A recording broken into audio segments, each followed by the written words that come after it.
नमस्कार, KP news 24/7 में आपका स्वागत है। मैं हूं आयुषी विजयवर्गीय आपके साथ। तो चलिए खबरों के सफर की शुरुआत करते हैं और सबसे पहले एक नजर हेडलाइंस पर। विधायक डॉक्टर शैलेंद्र बेलदाड़ी ने बच्चों को अच्छी शिक्षा देने के निर्देश दिए और आज शहर को नगरपालिका में अपग्रेड करें। विधायक प्रभु चव्हाण ने नगर सभा प्रशासन मंत्री रहीम खान से आग्रह किया। सिद्धरामैया शिव कुमार ने जल शक्ति मंत्री से की मुलाकात। तमिलनाडु को कावेरी जल छोड़ने में असमर्थता बताई। हमें पानी दो या जहर दो, मांड्या के किसान तमिलनाडु को कावेरी का पानी छोड़े जाने का विरोध कर रहे हैं। बेंगलुरु हैदराबाद के बीच वंदे भारत एक्सप्रेस 24 सितंबर को शुरू होगी। महिला आरक्षण का असर 2029 के चुनाव में दिखेगा, राज्यसभा में बोले बीजेपी अध्यक्ष जेपी नड्डा। कुछ लोगों के मंसूबों को पूरा करने के लिए कनाडा सरकार भारत से अपने रिश्ते बिगाड़ रहा, ट्रूडो के बयान के बाद बोले थरूर।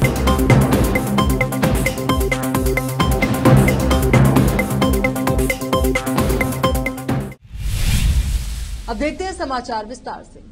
विधायक डॉक्टर शैलेंद्र बेलदाड़ी ने कहा कि शिक्षकों को छात्रों को अच्छी शिक्षा और साफ सफाई के बारे में जानकारी देकर छात्रों के स्वास्थ्य पर अधिक ध्यान देना चाहिए। सरकारी स्कूलों में आने वाले बच्चों को शिक्षा के साथ साथ शिक्षकों और बड़ों का सम्मान करना भी सिखाना चाहिए। उन्होंने बीदर दक्षिण निर्वाचन क्षेत्र के मोगडल गांव में सरकारी हायर प्राइमरी स्कूल में एक नवनिर्मित स्कूल हॉल का उद्घाटन करके बात कर रहे थे। उन्होंने कहा कि ग्रामीणों का कहना है कि स्कूल में कमरों की जरूरत है, इसलिए अभी एक कमरे का निर्माण शुरू किया गया है और आने वाले दिनों में इस स्कूल को और कमरे मुहैया कराए जाएंगे।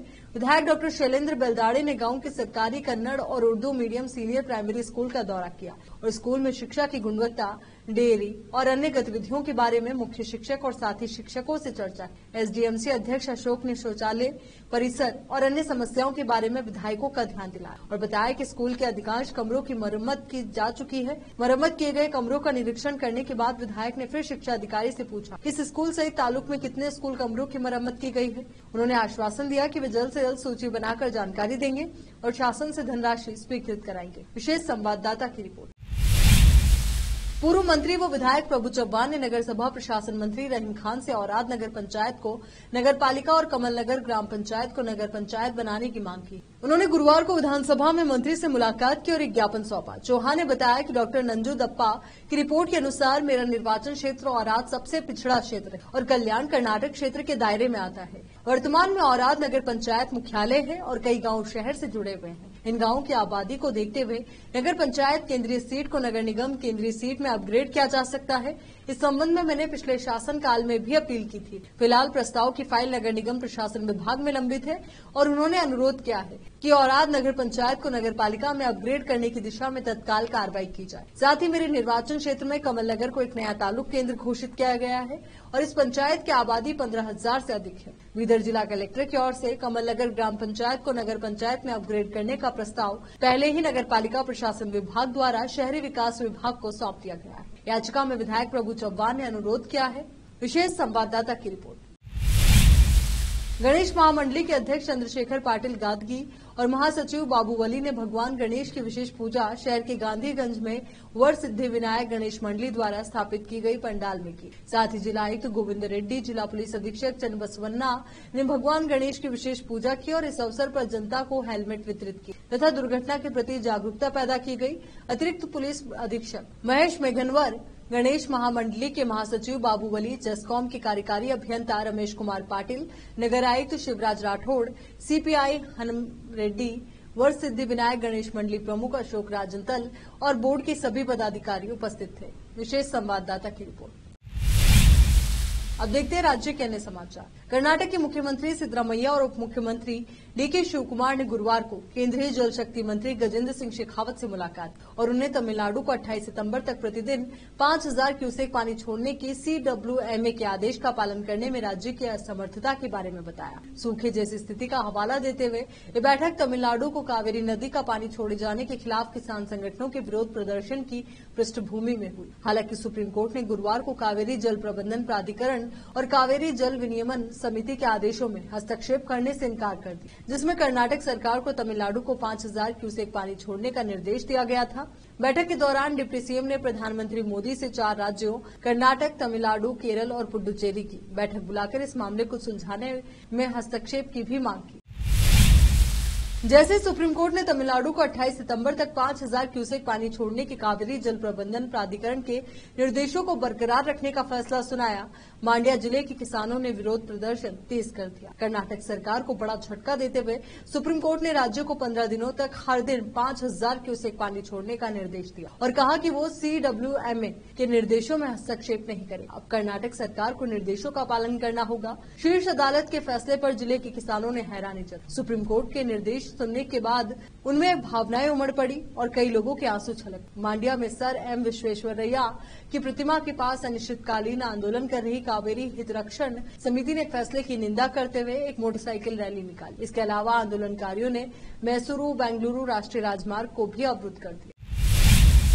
कर्नाटक में 24 सितंबर को अपनी तीसरी वंदे भारत एक्सप्रेस लाने के लिए पूरी तरह तैयार और ये हैदराबाद और बेंगलुरु के बीच चलेगी। दोनों IT हब को जोड़ने वाली इस वंदे भारत एक्सप्रेस का व्यावसायिक संचालन उद्घाटन के एक दिन बाद 25 सितंबर को शुरू होगा। कुछ रिपोर्ट्स के अनुसार बेंगलुरु के यशवंतपुर स्टेशन और हैदराबाद के काचीगुड़ा स्टेशन के बीच वंदे भारत एक्सप्रेस की यात्रा का समय लगभग 8.5 घंटे होने की उम्मीद है।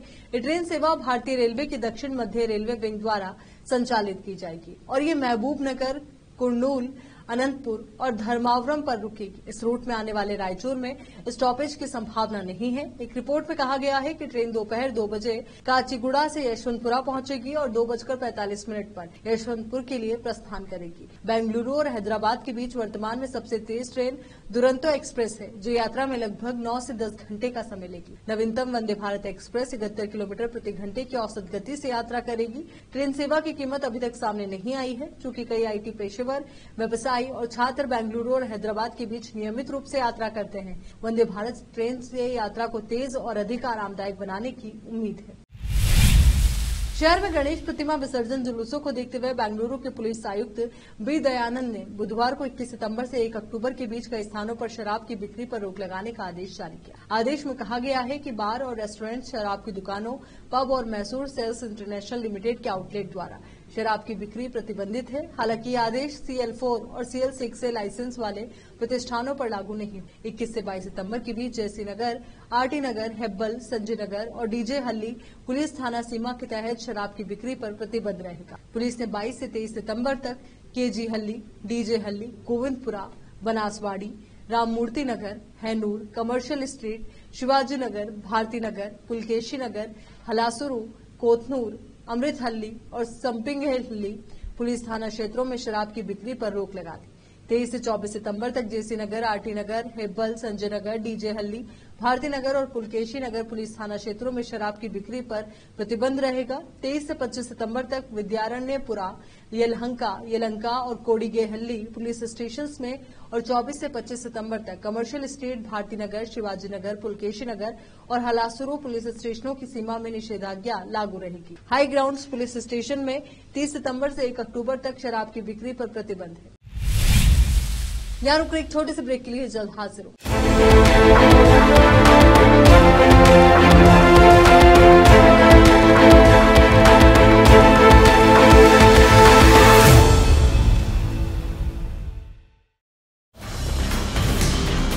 हिंदुस्तान के हर कोने में हम हैं मौजूद। 24 घंटे हालात पर गहरी नजर, खबरों से जुड़े चुपते सवालात और आपको दिखाता है धार्मिक, सामाजिक, राजनीतिक, लोकल और इंटरनेशनल न्यूज की सबसे बेहतर कवरेज, जो आपको रखती है हर पल बाखबर। देश और दुनिया भर की खबर के लिए देखते रहें KP News 24/7।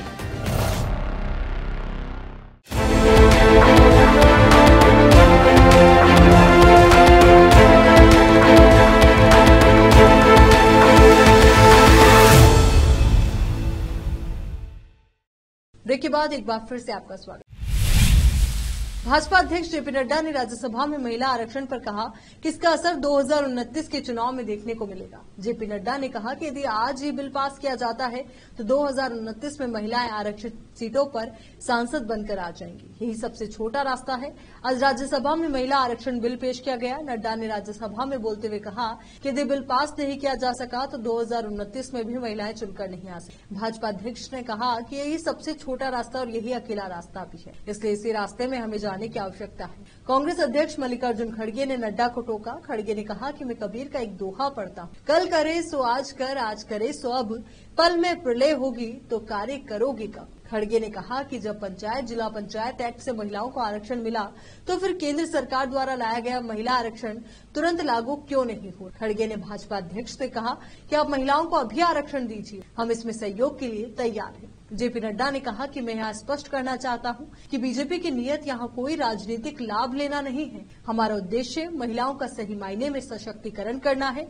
अगर हमको राजनीतिक लाभ लेना होता तो हम कह देते कि इसे हम अब भी कर लेंगे। नड्डा ने कहा कि यही एकमात्र रास्ता है और यही सबसे छोटा रास्ता। इस पर विपक्ष ने नो नो कहना शुरू कर दिया। भाजपा अध्यक्ष ने कहा कि सरकार नियम कानून से चलती है, नियम कायदों के अपने दायरे होते। पीएम मोदी जो काम करते हैं वो पक्का काम करते हैं, कच्चा नहीं करते। नड्डा ने कहा कि मैं यहाँ बताना चाहता हूँ कि भारतीय जनता पार्टी महिलाओं को सदैव सम्मान देने में अग्रसर रही। लोकसभा में हमारी 42 और राज्यसभा में 14 महिला सांसद हैं, 10 केंद्रीय मंत्री हैं। नड्डा ने कहा कि हम पहली और इकलौती पार्टी हैं जो संवैधानिक तौर पर 33% आरक्षण महिलाओं को देते हैं हर समिति में।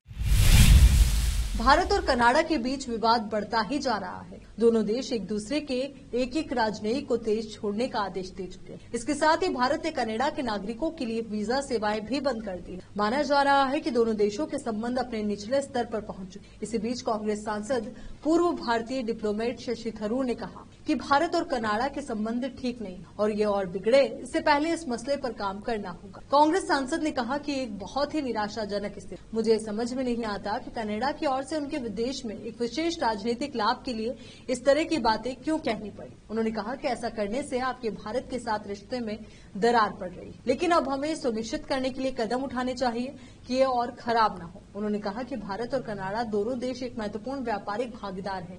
शशि थरूर ने कहा कि इस पूरे प्रकरण के बाद से कनाडा में भारतीयों की सुरक्षा का खतरा बढ़ा है और मुझे लगता है कि एक बार कनाडा ने इसे शुरू कर दिया है तो उन्हें उन खतरों के बारे में बहुत सचेत रहना चाहिए जो वे भड़का रहे हैं, जिसमें एक प्रकार का उग्रवाद शामिल है जो अब भारत में पंजाब में मौजूद नहीं। इसलिए मैं कनाडाई लोगों से आग्रह करूंगा कि वो भी गहरी सांस लें और जो वे कर रहे हैं उस पर पुनः विचार करें।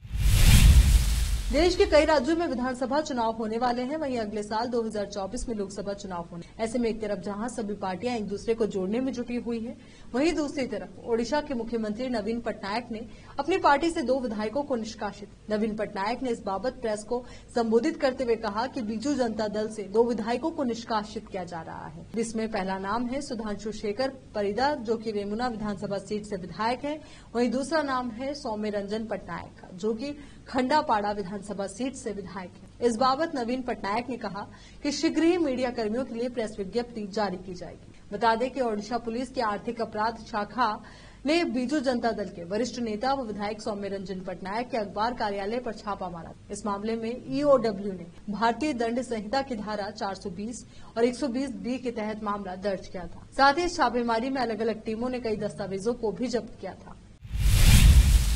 भारतीय विदेश मंत्रालय ने कनाडा भारत संबंध के मसले पर एक प्रेस कॉन्फ्रेंस में कहा कि कनाडा आतंकियों के लिए पनाहगाह नहीं बन सकता। खालिस्तानी आतंकियों को लेकर कई इन्फॉर्मेशन कनाडा सरकार के साथ शेयर की गई थी, लेकिन उन पर कोई एक्शन नहीं लिया गया। विदेश मंत्रालय के प्रवक्ता अरिंदम बागची ने एक प्रेस कॉन्फ्रेंस में कहा कि कनाडा में हमारे उच्चायोग और वाणिज्य दूतावासों की सुरक्षा को खतरा है। आप सभी इससे अवगत हैं।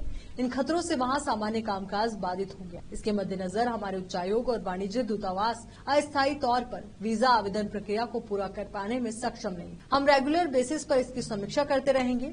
अरिंदम बागची ने कहा कि पाकिस्तान की तरफ से मिल रही फंडिंग के चलते कनाडा में खालिस्तानी आतंकी फलते फूलते हैं। विदेश मंत्रालय की ओर से कहा गया कि कनाडा की छवि आतंकियों की पनाहगाह के तौर पर उभर रही है। अरिंदम बागची ने कहा कि कनाडा के प्रधानमंत्री जस्टिन ट्रूडो का बयान राजनीति से प्रेरित। कनाडा एक ऐसा देश है जिसे अपनी अंतर्राष्ट्रीय प्रतिष्ठा के बारे में चिंता करने की जरूरत है। कनाडा में भारतीय वाणिज्य दूतावास में सुरक्षा बढ़ाने के सवाल के जवाब में विदेश मंत्रालय के प्रवक्ता अरिंदम बागची ने कहा, हमारा मानना है कि सुरक्षा प्रदान करना मेजबान सरकार की जिम्मेदारी है। कुछ जगहों पर हमारी अपनी सुरक्षा व्यवस्था भी है, लेकिन इस पर सार्वजनिक रूप से चर्चा नहीं करना ठीक नहीं है। ये उचित स्थिति नहीं है।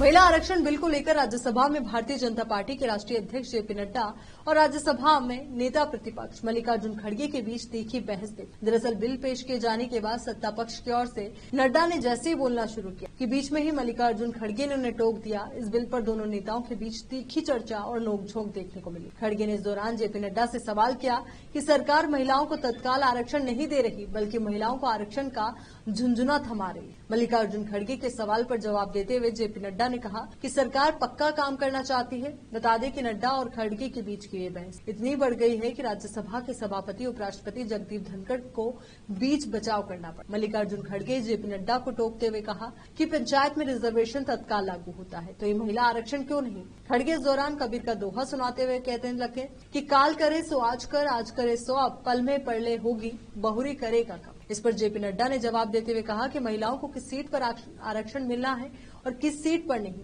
उन्हें आरक्षण नहीं मिलना है, इसका फैसला कौन करेगा। इसका फैसला जुडिशियल बॉडी द्वारा किया जाता है, न कि सरकार द्वारा। किसी भी सीट पर उन्हें नामित करना पड़ता है। उन्होंने जवाब देते हुए कहा कि अगर सरकार में हूं, ऐसे में मैं अगर वायनाड, रायबरेली और कलबुर्गी को रिजर्व कर दूं, तो इस दौरान बोलते हुए जेपी नड्डा ने कहा कि हमारी मंशा महिलाओं को सशक्त करने की, न कि राजनीतिक फायदा लेने की। चलिए एक बार फिर से रुकते हैं छोटे से ब्रेक के लिए, जल्द लौटेंगे।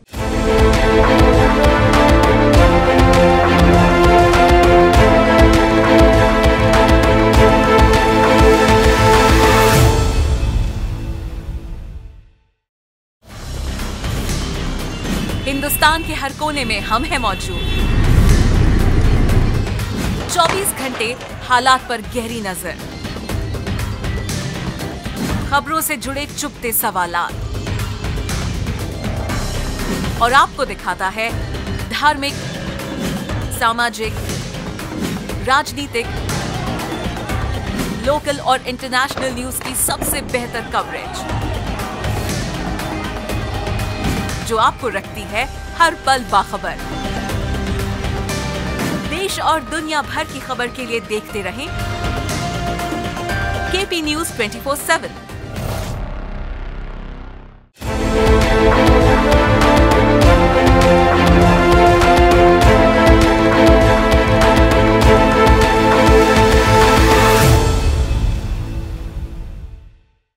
ब्रेक के बाद एक बार फिर से आपका स्वागत है। पाकिस्तान में लंबे समय से चुनाव की तारीखों का इंतजार किया जा रहा। जहां एक और इमरान खान जल्द से जल्द चुनाव करवाना चाहते थे, वहीं पूर्व की शहबाज शरीफ सरकार चुनाव को जैसे भी हो टालना चाहती। शहबाज का कार्यकाल खत्म होने के बाद जब कार्यवाहक प्रधानमंत्री के रूप में अनवर उल हक काकड़ और उनकी कैबिनेट को सत्ता पर केयरटेकर पीएम और कैबिनेट के तौर पर बैठाया गया, तभी से ही चुनाव की तारीखों को लेकर इंतजार किया जा रहा था। इंतजार आखिरकार खत्म हो गया है। पाकिस्तान के डॉन न्यूज की रिपोर्ट के अनुसार पाकिस्तान चुनाव आयोग ने घोषणा की कि आम पाकिस्तान में चुनाव को लेकर लंबे समय से इंतजार किया जा रहा था। शहबाज सरकार ने चुनाव टालने के लिए परिसीमन का पैंतरा चला था कि परिसीमन के बाद ही चुनाव करवाए जाएं। इसमें टाइम लगता है। इसी बीच आखिरकार पाकिस्तान के चुनाव आयोग ने चुनाव का ऐलान कर दिया। चुनाव आयोग ने कहा कि निर्वाचन क्षेत्रों के परिसीमन पर काम की समीक्षा की गई और निर्णय लिया गया कि निर्वाचन क्षेत्रों के परिसीमन के लिए प्रारंभिक सूची 27 सितंबर को प्रकाशित की जाएगी। आपत्तियों और सुझावों को सुनने के बाद 30 नवंबर को अंतिम सूची जारी की जाएगी। 54 दिवसीय चुनाव प्रचार कार्यक्रम पूरा होने के बाद जनवरी के आखिरी सप्ताह में चुनाव होंगे। अमेरिकी राष्ट्रपति जो बाइडेन के एक फैसले से दर दर की ठोकरें खाने को मजबूर वेनेजुएला के लाखों प्रवासियों के चेहरे पर मुस्कान आ गई। मैक्सिको के रास्ते अमेरिकी की सीमा में प्रवेश करने की कोशिश कर रहे प्रवासियों को बाइडेन प्रशासन ने बड़ा सहारा देने का निर्णय लिया है।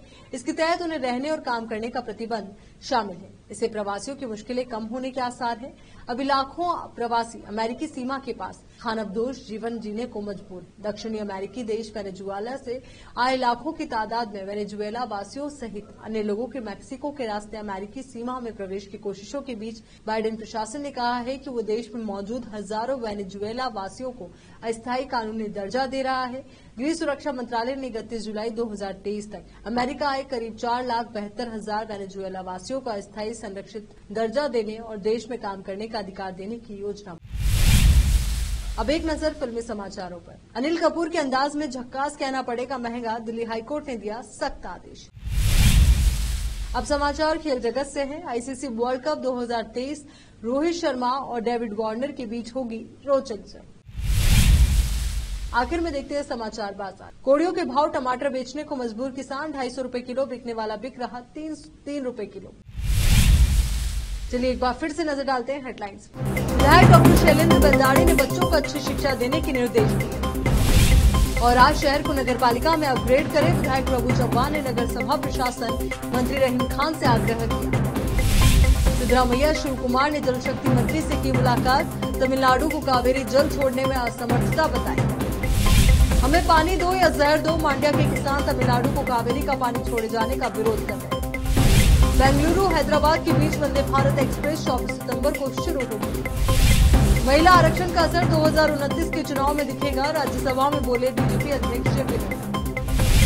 कुछ लोगों के मंसूबों को पूरा करने के लिए कनाडा सरकार भारत से अपने रिश्ते बिगाड़ रहा, ट्रूडो के बयान के बाद बोले थरूर।